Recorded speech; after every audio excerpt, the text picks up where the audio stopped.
Kasus kejahatan seksual berskala masif yang teramat keji dan memilukan mendadak mengguncang psikologis masyarakat di Kabupaten Sampang, Pulau Madura, Jawa Timur.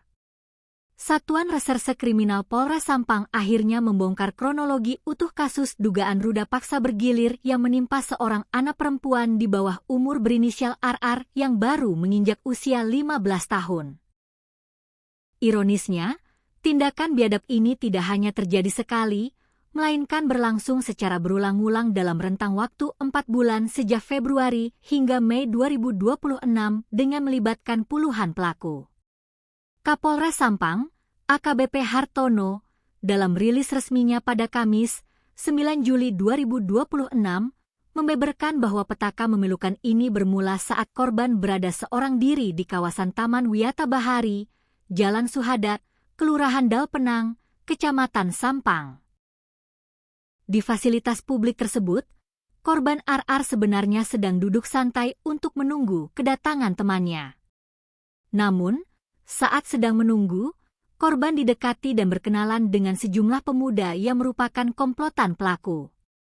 Dari perkenalan di taman itulah, korban mulai terperdaya dan bersedia diajak berkeliling menggunakan sepeda motor.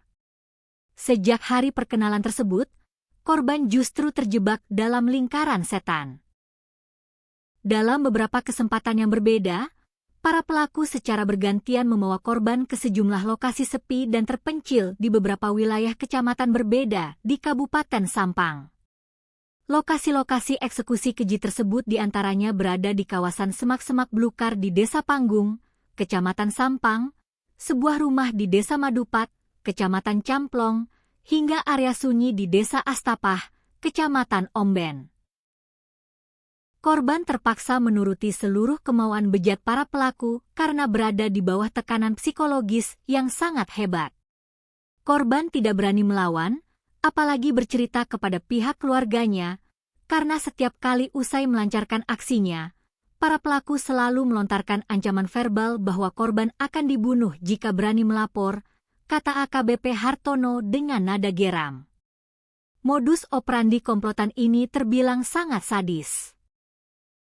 Pada salah satu kejadian, korban RR bahkan sempat dipaksa secara kekerasan untuk mengonsumsi minuman beralkohol atau miras hingga kondisinya setengah sadar sebelum akhirnya diruda paksa secara bergilir di semak-semak.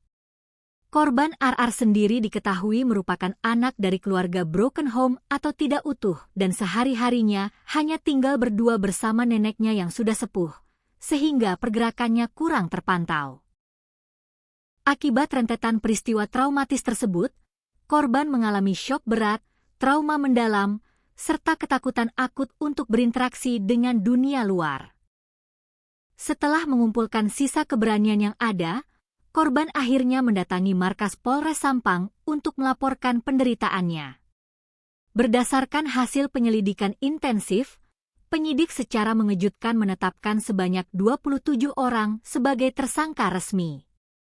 Hingga saat ini, polisi baru berhasil meringkus 12 tersangka secara bertahap, sementara 15 pelaku lainnya masih berstatus buron dan masuk dalam daftar pencarian orang atau DPO.